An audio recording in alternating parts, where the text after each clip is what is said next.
जिनके social media पर 60 लाख से अधिक फॉलोवर्स है। National international motivational speaker social worker हमारे बीच में सौरभ शुक्ला जी पहुंचे हुए हैं। ऐसे शुक्ला जी है जिनका इंट्रोडक्शन ये खुद ही देंगे, लेकिन मैं थोड़ा सा बताना चाहूँगा कि इनके नेशनल और इंटरनेशनल स्तर पे इनके फॉलोवर्स 10-10 लाख में है यूट्यूब पर। ऐसे हमारे बीच में यूथ के लिए काम करने वाले मोटिवेशनल स्पीकर सोशल वर्कर हैं आदरणीय सौरभ शुक्ला जी। आपके सामने एक दो चीज़ हमने रखी है जो हमारे संगठन है। एक तो संस्कार सेना जो यंग जनरेशन के लिए काम कर रही है, दूसरा हमारा web portal channel welfare association है जो यूट्यूब चैनल वालों के लिए काम कर रहा है। आप अपने विचार रखें। बहुत बहुत धन्यवाद कि आपने मुझे यहाँ पे आमंत्रित किया। मैं पिछले 12 सालों से पब्लिक स्पीकिंग में हूँ। 12 सालों से मैं लोगों के बीच में अपने विचार साझा करता हूँ और मैं यूट्यूब में वीडियोस बनाता हूँ। यूट्यूब के अलावा बहुत सारे प्लेटफॉर्म हैं जहाँ पे मैं अपने वीडियोस बनाता हूँ, जिसमें लगभग मेरे 60 लाख के आसपास फॉलोवर हैं, 6 मिलियन के आसपास फॉलोवर्स हैं पूरे हर प्लेटफॉर्म पे जोड़ दिया जाए। जब मैं यूट्यूब में काम करता हूँ तो क्या देखता हूँ कि बहुत सारे लोग होते हैं जो क्रिएटर्स पे केस करते हैं या कुछ करते हैं। तो जो आपने पहला काम ये जो वेलफेयर एसोसिएशन बनाया है वो सच में बहुत ही शानदार है और इस स्तर पे जिस स्तर पे आप अपना काम कर रहे हैं वो निश्चित तौर पे बहुत ही इंस्पायरिंग है। यहाँ पे बहुत मदद मिलेगी। जो न्यूज़ बनाते हैं, किसी प्रकार की भी सूचना देते हैं, वो लोगों के लिए बहुत हेल्पफुल है। आप बहुत नेक कार्य कर रहे हैं। दूसरा काम जो आप संस्कार संस्था के माध्यम से कर रहे हैं वो आज के समय की ज़रूरत है, क्योंकि मैं समाज सेवा से जुड़ा रहा हूँ, काफ़ी सालों से मैं समाज सेवा कर रहा हूँ। तो मैं क्या देखता हूँ कि अक्सर ऐसा होता है कि बच्चे जो होते हैं अपने पेरेंट्स को छोड़ देते हैं और अनाथालय में, मैं कई बार अनाथालय में गया जहाँ पे मैंने गरीबों को साड़ी दिया हो या फिर कुछ भी दान दिया, तो वहाँ पे जाकर के ये पता चलता है कि ये लोग बहुत गरीब परिवार से नहीं है, बशर्ते इनके बच्चे उनको नहीं रख रहे हैं। तो क्योंकि कहीं ना कहीं हो सकता है कि भावनाओं की कमी रही होगी। देखिए, मैं गांव से पला बढ़ा हूं, तो बचपन से मेरे अंदर एक संस्कार डाला गया कि हमारे जीवन में हम जो भी हैं अपने पेरेंट्स की वजह से हैं। तो इस दुनिया में चाहे सब कुछ छूट जाए लेकिन पेरेंट्स का साथ नहीं छूट सकता है। हमारे माँ बाप के एहसान हमारी ज़िंदगी में इतने ज़्यादा हैं कि यदि अपनी चमड़ी के हम जूते भी उनको पहना देंगे तो एहसान कभी हम नहीं कर सकते हैं। लेकिन कुछ लोग भूल जाते हैं उस माँ का दर्द जो 9 महीने तक बच्चे को पेट में रखती है, उस पिता का दर्द जो अपने बच्चों की अच्छी परवरिश के लिए अपने आप को पूरी तरह से गिरवी रख देता है, अपने जीवन को सेक्रीफाइस कर देता है। कायदे से इस दुनिया के अंदर यदि माँ बाप कोई आप कंसिडरेशन देखें तो भगवान से कम नहीं है। वो भगवान हर जगह हर इंसान की मदद के लिए नहीं पहुँच सकते थे, इसलिए उन्होंने भगवान के रूप में माता पिता को इस धरती पे भेजा और हर इंसान को सम्मान करना चाहिए। और ये दोनों ही चीज़ों से मैं बहुत कनेक्टेड फील कर रहा हूँ। आपकी जो दोनों संस्थाएं हैं इनके लिए मैं बहुत शुभकामनाएं देना चाहता हूँ। बहुत ही नेक कार्य कर रहे हैं। जैसा कि आपने दोनों संगठनों की सराहना की है, लेकिन आप एक यूथ है और आज की जो यूथ जनरेशन तो निरंतर माता पिता के प्रति, सम्मान के प्रति संस्कार विहीन होती जा रही है। ऐसे परिवेश में, ऐसी जनरेशन के बीच में आपको कैसे एहसास हुआ, आपके मन में ऐसे विचार कैसे उत्पन्न हुए जो कि अपने पेरेंट्सों को लेकर आपने इतना बड़ा प्लेटफॉर्म खड़ा कर दिया और आप पूरे देश में छा गए? देखिए, बचपन से मैंने अपने माँ बाप को संघर्ष करते हुए देखा।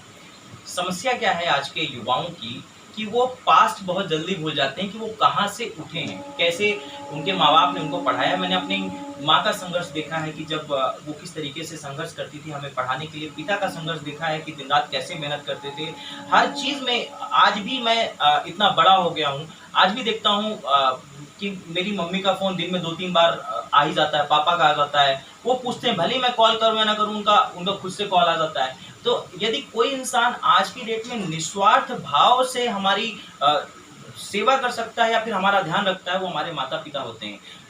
इंसान के अंदर कोई ऐब हो या ना हो, उसको कभी एहसान फरामोश नहीं होना चाहिए। मैं कहता हूं कि हमारे माँ बाप कितने ज़्यादा एहसान है, उनका दिल नहीं दुखाना चाहिए। और ये एहसास मुझे पहले दिन से रहा है, क्योंकि हर चीज़ की कमी देखी है, उनकी तड़प देखी है। उनकी मेहनत देखी है और उस चीज़ को एहसास किया है। और मैं हमेशा बोलता हूँ कि माता पिता की एक दुआ आपकी ज़िंदगी बना देगी।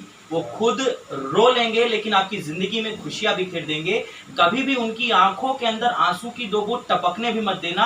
आंसू की दो बूंद पूरी धरती को हिला देगी। और करना है तो कुछ ऐसा करके दिखाना कि परमात्मा भी बोल बैठे कि बनाना है कोई अगला इंसान तो इसकी तरह बनाना। क्या बात है शुक्ला जी, आपने बहुत अच्छी बात की। एक बार तालियां हो जाएं इस बात पे। बहुत बहुत धन्यवाद आपका, जिस तरीके से आपने बताई। अच्छा, कुछ यूथ ऐसे हैं जिनके मन में, हृदय में विचार तो है कि हम ऐसा करें, हम प्लेटफॉर्म पे जाएं, लेकिन वो यंग जनरेशन जो है प्लेटफॉर्म पे जाने के लिए उनको कहाँ से शुरुआत करना चाहिए, थोड़ा सा यूथ के लिए।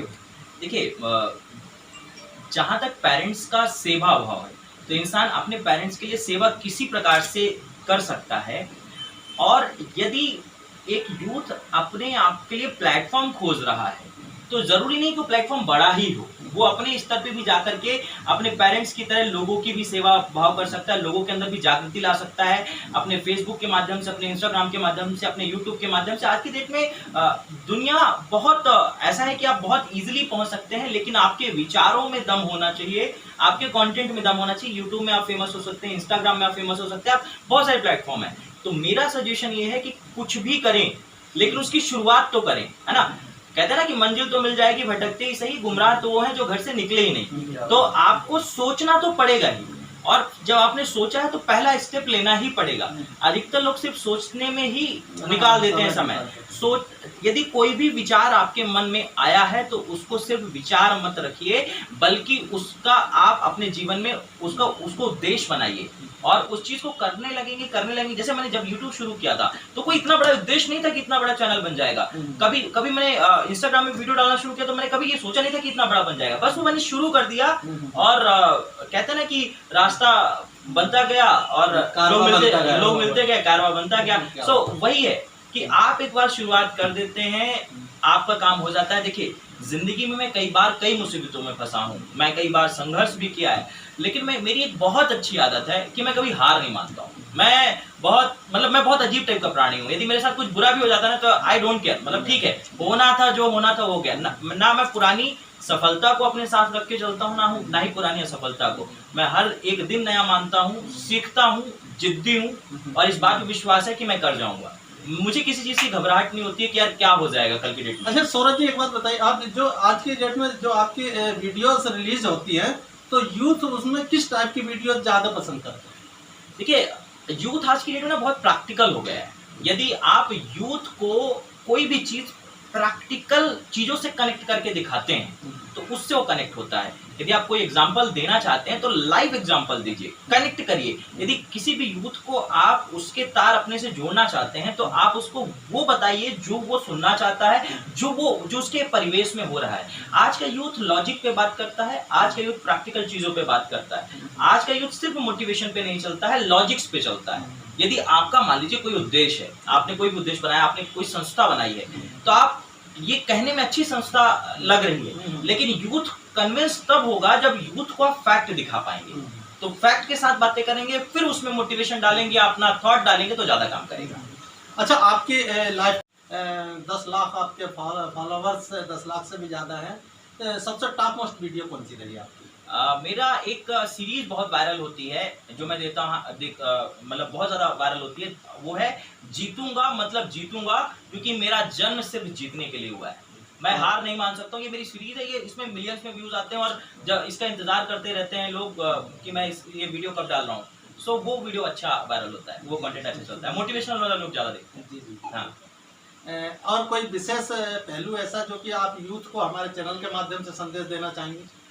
मैं संदेश यही देना चाहूंगा कि दोस्तों, लाइफ के अंदर ना ऑब्स्टिकल्स बहुत हैं, बहुत सारी चीजें ऐसी हैं जो आपको डिप्रेस करेंगी, बहुत सारी चीजें ऐसी डिमोटिवेट करेंगी, बहुत सारी ऐसी चीजें हैं जब आपको लगेगा यार कुछ चल नहीं रहा है, यार मेरी लाइफ वर्थलेस है।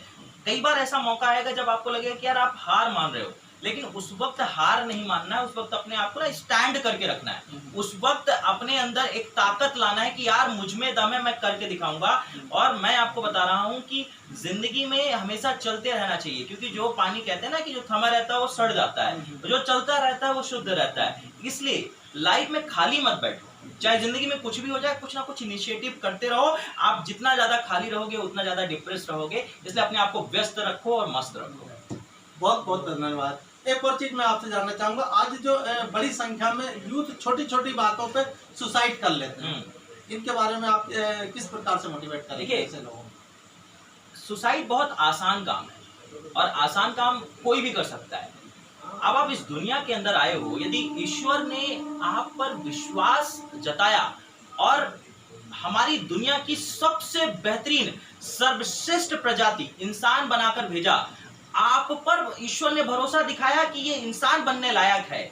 जब ईश्वर पर आपको इतना अथाह विश्वास है कि आप इंसान बनने योग्य हो, तो फिर आपको अपने ऊपर विश्वास क्यों नहीं है? देखिए, हार जाना, सुसाइड कर लेना, ये कोई सॉल्यूशन नहीं हो सकता है कभी भी। मनुष्य का जन्म 84 लाख योनियों के बाद एक बार होता है, और यदि इसको भी हम मीनिंगफुल ना बना पाए, सुसाइड करने के बाद हमारे ग्रंथों में लिखा हुआ है कि कोई मरता नहीं है, आत्मा तो भटकती है ना। आप मर जाएंगे तो क्या होगा? आप आज मान लीजिए आप 20 साल के हो गए हैं और आपने ग्रेजुएशन पूरा कर लिया है, अब आप मर जाओगे तो जन्म तो फिर से ही होना है और आपको शुरुआत फिर पहली क्लास से पढ़नी पड़ेगी, तो आप फिर से 20 साल संघर्ष करोगे। इससे अच्छा है कि इसी जन्म में कुछ अच्छा कर लो, क्योंकि आपको इंसान का रूप या प्राणियों का रूप तो तब तक भोगना है जब तक आप मोक्ष की प्राप्ति नहीं कर लेते हो, और सुसाइड करने पे मोक्ष तो नहीं मिलता है। Thank you very much, so much, best of luck. क्या आप एक यूट्यूबर हैं? क्या आप चाहते हैं शासन से गाइडलाइन? क्या आप चाहते हैं वैधानिक तरीके से यूट्यूब चैनल को मिले मान्यता? जी हाँ, तो आज ही जुड़िए। Wave portal channel welfare association अब यूट्यूबर्स के लिए लेकर आया है एक नई सौगात, न्याय, नियम, अधिकार और संरक्षण। आज ही ज्वाइन करें। एक से बढ़कर एक ताज़ी अपडेट के लिए आपके अपने SS News 24 चैनल को लाइक करें, शेयर करें और हाँ, सब्सक्राइब करना ना भूलें।